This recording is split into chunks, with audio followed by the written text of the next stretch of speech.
Hi, in this video I'm going to show you how to find Wi-Fi password on Android. Viewing a saved Wi-Fi password on your Android device is handy for sharing it with friends, connecting new devices, or retrieving a forgotten password. So let's start the video. To see your Wi-Fi password on Android phone, open mobile settings by tapping on the settings icon.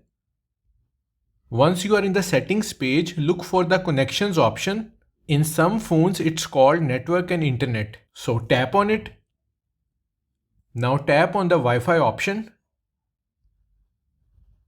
Here you will see a list of available Wi-Fi networks. Next, tap on the Wi-Fi network you are connected to or any saved network you want to find the password for. So this is our current network.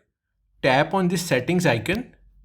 Here you will see a password field which is hidden. To view Wi-Fi password, tap on the unhide icon. You might be asked to authenticate yourself using fingerprint, PIN or password. As you can see, the Wi-Fi password is visible now. So that's how to find Wi-Fi password on Android. Thanks for watching.